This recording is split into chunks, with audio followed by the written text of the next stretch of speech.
Torikoso Mina, Torinouji des. Halo halo, aku penggemar idol yang suka ayam dan kamu. Halo halo, aku Torinouji. Yeay, kayaknya aku udah lama ya nggak bikin review sebuah film gitu karena emang belakangan aku lagi nggak banyak nonton. Cuma beberapa hari yang lalu aku habis nonton Final Destination Bloodline bersama Richin. Meskipun sebenarnya aku takut sih nontonnya. Karena dulu pas aku masih kecil gitu, harusnya kan aku nggak boleh nonton, tapi ada momen aku bisa nonton, entah tayang di TV atau lupa deh, pokoknya aku nonton dan itu aku traumanya ada kali berbulan-bulan gitu. Jadi eh masih membekas gitu ya traumanya. Kayak aku nggak bisa tidur segala macam. Soalnya kan aku emang gampang apa ya, gampang kepikiran gitu ya, gampang overthinking, gampang terbawa arus, enggak dong. Ya kayak gitulah. Jadi aku mau nonton tuh maju mundur gitu. Cuma ya udahlah, aku ditemenin Icin.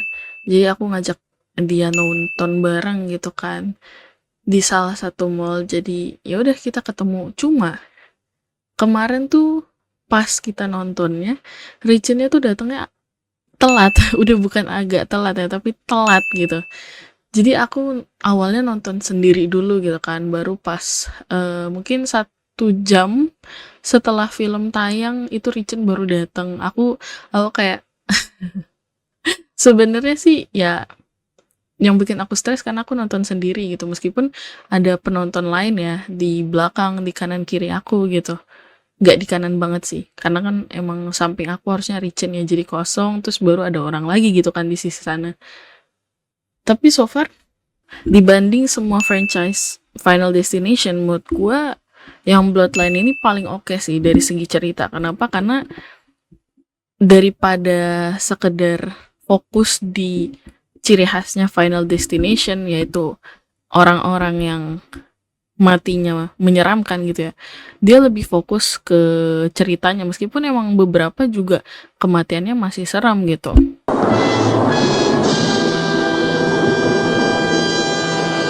Kayak mungkin kalau kalian emang penggemar franchise film ini gitu, kalian kalian udah paham lah ya sama alur ceritanya.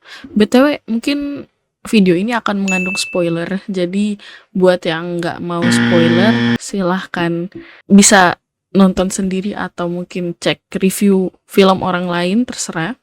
Oke. Jadi ceritanya tentang cewek, aduh gue lupa mulu lagi nama ceweknya siapa ya. Wait, aku searching dulu. Gue lupa mulu nama ceweknya siapa. A few moments later. Nama ceweknya, oke, gue baru ingat nama ceweknya itu Stephanie. Jadi Stephanie ini ceritanya dia beberapa bulan, 2 bulan gitu, dia kayak mimpi buruk tentang sebuah kejadian kematian di salah satu gedung namanya Skyview gitu loh.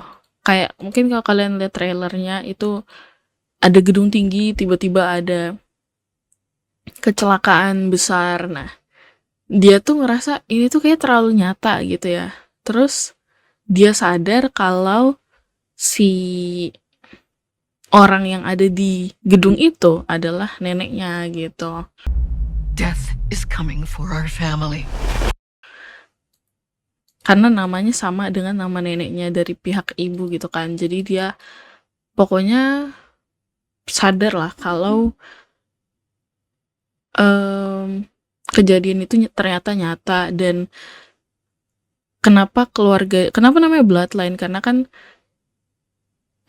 menyerang ke keturunan gitu loh. Jadi si neneknya ini selamat, nama neneknya itu Irisnya selamat, ratusan orang di gedung itu selamat, tapi keluarganya tuh pada kena juga. Kenapa? Karena kalau mereka, jadi kecelakaan itu kan diselamatin sama neneknya sama si Iris ini gitu kan. Kalau Iris nggak nyelamatin, kalau Iris nggak punya penglihatan itu, maybe mereka keturunannya tuh nggak bakal ada gitu. Termasuk si Stephanie dan keluarganya ini. Started with Grandma. Death is coming for us because we were never supposed to exist. Makanya mereka juga kayak akhirnya kena gitu loh. Terus seperti franchise pada umumnya ya, ini adegan-adegannya lumayan serem, tapi yang pasti kalian harus tahu penyebabnya salah satunya adalah koin. Di Twitter juga udah pada banyak yang nge-spill, ada koin, pemotong rumput, sama apa lagi aku lupa.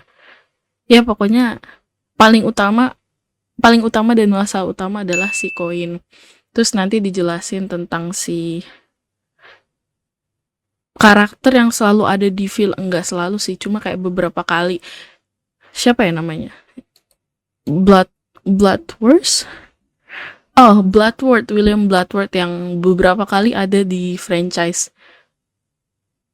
Final Destination gitu. Ntar dijelasin. Dulu gue pikir dia tuh kayak apa? Malaikat pencabut nyawa, ternyata enggak. Justru ada rahasia gitu di baliknya. Jadi kayak film ini worth to watch buat kalian semua. Dan gue nggak tahu ya nextnya untuk Resident Evil. Kok Resident Evil? Astagfirullahaladzim. Kecampur-campur nih otak gue. Gue nggak tahu nextnya Final Destination. Ada rumor tentang si karakter, kan ada tuh Final Destination berapa ya? Ada yang selamat gitu kan. Jadi gue nggak tahu apakah beneran mau dibikin film lagi nextnya. Cuma yang pasti sih kalau kalian suka sama Final Destination, maybe kalian bakal suka yang Bloodline gitu, apalagi dengan cerita yang lebih nyatu aja sih.